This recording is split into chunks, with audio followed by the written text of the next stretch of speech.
ऊपरी लेवल से 20% गिर चुका ब्रैडकॉम ग्रुप का स्टॉक। हिस्टोरिक एजीएम के बाद भी स्टॉक क्यों गिरता जा रहा है, ये एक बड़ा सवाल है और स्टॉक में बन रहा है panic. Hi, this is Dev and watching traders diary. और आज हम बात करने वाले हैं ब्रैडकॉम ग्रुप के ऊपर।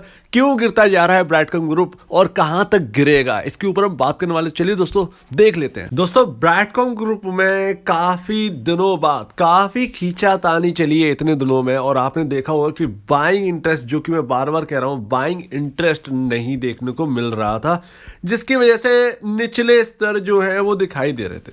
आज की डेट में क्या हुआ है, इतनी बड़ी गिरावट नहीं थी। मतलब रोजाना जो है वो कहीं 3% या 2.5% कुछ इस तरीके से गिरते थे, लेकिन आज की डेट में हुआ क्या है, लोअर सर्किट पर है।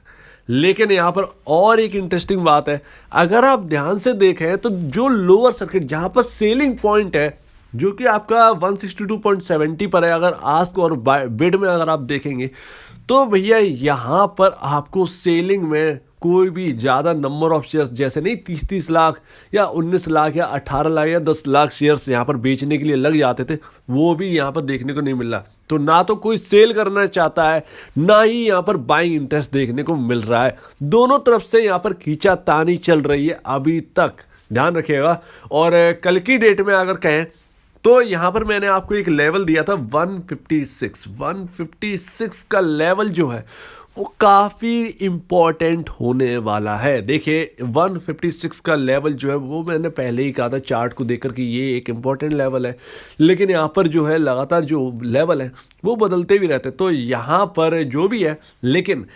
20% की गिरावट के बाद स्टॉक अब यहाँ पर जो है एक बहुत ही अच्छे फेवर में है वो उन लोगों के जो भैया नई खरीदारी करना चाहते हो। जो लोग होल्ड कर रहे हैं, मैंने तो उनसे कहा ही था कि आप होल्ड करिए, निचले स्तरों पर जो है आपको एवरेज करने का मौका मिलेगा उन लोगों के लिए जो आगे और रखना चाहते हैं, ठीक है ना।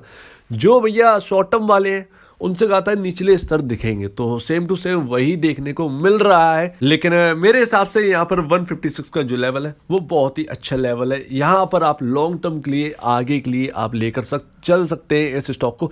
एजीएम तो बहुत ही कमाल की हुई थी। अभी अगर बात करें तो बहुत ही फैंटास्टिक हर चीज चल रही थी, और मार्केट कैप अब इस कंपनी का रह गया है 16,973 करोड़। देखिए पैनिक क्रिएट मत करिए, कंपनी में कोई खराबी नहीं है। इवन यहाँ पर टीटीएमएल से तो आप बहुत ही अच्छे स्टॉक में बैठे हैं, ध्यान रखिएगा। टीटीएमएल से तो लाख गुना अच्छे स्टॉक में बैठे हैं, जिसके ऊपर डेप्ट नहीं है, जो कर्ज में नहीं है, जो लॉसेस में नहीं है। इससे अच्छा और क्या बात होगी। आपका Q3 आने वाला है, Q3 की वजह से शायद ये गिरावट है। और देखिए यहाँ पर मॉर्गन स्टैनली ने भी बाय किया है ऐसी कंपनी में, तो जब मॉर्गन यहाँ पर उतर आए हैं तो हम लोग को भी क्या डर है, और उनके बाइंग लेवल के आसपास ही है, ध्यान रखिएगा। सेलिंग उतना प्रेशर नहीं है जितना कि पहले देखने को मिलता था, तो सेलिंग मात्र बहुत माइनर सी सेलिंग है, ध्यान रखिएगा। अब अगर हम बात करें यहाँ पर तो फंडामेंटल में कोई भी चेंज नहीं है। पी रेशियो आपको और सस्ती अब कंपनी मिल रही, कहाँ 35 के आसपास का पी रेशियो पहुंच गया था, कहाँ 29.96 के आसपास है। तो नए लोगों के लिए बहुत ही अच्छा है कि आप एंट्री कर सकते हैं। जो 200 पे नहीं खरीद पा रहे थे वो भैया 150 में खरीदने की कोशिश करिए। और बुक वैल्यू देखिए, बुक वैल्यू को अभी नहीं देखेंगे, ये बुक वैल्यू लगातार बढ़ती रहेगी, और नंबर ऑफ शेयर्स ज़्यादा होने की वजह से ये बुक वैल्यू कम हुई है, ना कि ये नंबर ऑफ शेयर्स अगर पहले जैसे ही रहते तो ये बुक वैल्यू आपको 80 से 90 के आसपास आपको देखने को मिलती, क्योंकि Q2 जो है वो काफ़ी बेहतरीन आया था। अगर दोस्तों हम इसकी बात करेंगे, देखिए RSI, तो RSI भी अब आपके फेवर में, न्यूट्रल हो चुका है स्टॉक 54.49। ये इस स्टॉक में यहाँ पर हम 8 रुपए से 200 रुपए का सफर तय किया, और ऐसा यहाँ पर जो है एक बार ही हुआ था जब स्टॉक 50 रुपए से गिरकर 35 रुपए का रह गया था, और तभी उसका RSI ऐसा देखने को मिला था। और उसके बाद कभी हमने 70 से नीचे का RSI देखा ही नहीं, आता था और फिर 90 पर चला जाता स्टॉक भारी तेजी के साथ। तो अभी अगर मिल रहा है तो एक ये बाइंग अपॉर्चुनिटी अब है, और 20% का डिस्काउंट भी अब टैग लग चुका है इस स्टॉक के साथ। CCI भी अगर देखिए तो न्यूट्रल है, विलियम ओवरसोल्ड में कहने लगा है, मनी फ्लो इंडेक्स न्यूट्रल है। मुझे लगता है कि कल की गिरावट, अगर कल यहाँ पर जो है नीचे की ओर स्टॉक आता है तो मेरे ख्याल से कल इसके अंदर स्टॉक की गिरावट जो है वो लास्ट गिरावट हो सकती है, ध्यान रखिएगा। उसके बाद हम 200 के लेवल के लिए तोड़ने के लिए तैयार रहेंगे। कल शायद आपको एक बाइंग इंटरेस्ट नज़र आने लगे, और अगर आएगा तो मैं आपको ज़रूर इस पर जो है वीडियो के जरिए मैं आपको बताऊंगा यहाँ पर बाइंग इंटरेस्ट वापस है। लेकिन लगता है कि हाँ, कल का दिन वो है जहां पर यहाँ पर बाइंग इंटरेस्ट वापस देखने को मिल सकता है। अभी यहाँ पर लोग इससे ज़्यादा डरे हुए ये है कि TTML लगातार भाग रहा है और BCG जो है वो नीचे आ रहा है। देखिए इसमें चल रहा है, यहाँ पर कुछ अलग ही चल रहा है जिसे समझना बहुत मुश्किल है। डेप्ट वाली कंपनी है, कर्ज में कंपनी है, सिर्फ इसके साथ नाम सिर्फ जुड़ा है तो सिर्फ और सिर्फ टाटा, बाकी कुछ नहीं आता, ठीक है ना। तो डेप्ट वाली कंपनी है, लॉस मेकिंग कंपनी है, और इसका मार्केट कैप टाटा की कंपनियों में अगर देखेंगे तो ये टाटा एलेक्सी जो है उसे भी फेल कर गया है। 43,614 करोड़ का मार्केट कैप है इस कंपनी का, जो कि लॉस मेकिंग है, जो कि डेप्ट में है।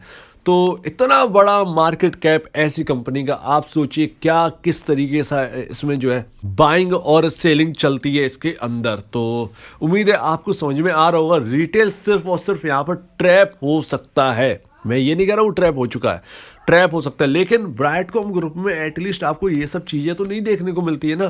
तो उसकी गिरावट, ब्राइटकॉम ग्रुप की गिरावट जो है वो एक अपॉर्चुनिटी के लिए लीजिए।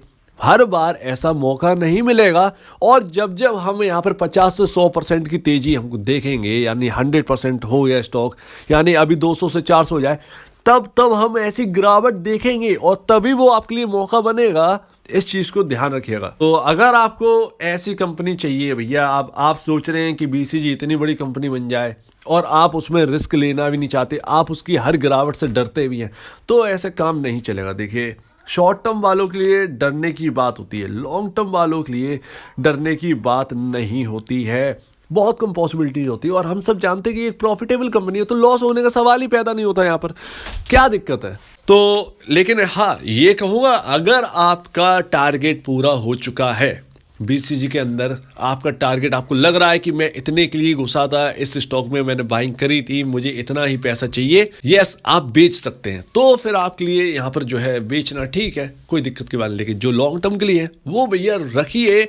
निचले स्तर कितने देखने को मिले? ज़्यादा से ज़्यादा 10-20 रुपए और मिल सकता है, बस, इससे ज़्यादा नहीं, इससे ज़्यादा लगता ही नहीं है। और कल देखिएगा, कल शायद ये स्टॉक घूमता हुआ नजर आए, कल वेडनेसडे है, और शायद मुझे लगता है कि ये स्टॉक यहाँ पर बाइंग इंटरेस्ट वापस देखने को मिले। तो दोस्तों कुल मिलाकर डरना बिल्कुल भी नहीं है, पैनिक बिल्कुल भी नहीं क्रिएट करना है, कोई दिक्कत की बात नहीं। इतने लेवल हमने आते हुए देखे, थोड़ा सा नीचे जाएंगे फिर हम ऊपर की ओर चलने के लिए तैयार हो जाएगा स्टॉक। तो यहाँ पर सिर्फ और सिर्फ बाई का एक मौका है, और फिर हम 300 के लिए रवाना हो जाएगा ये स्टॉक, तो ध्यान रखिएगा।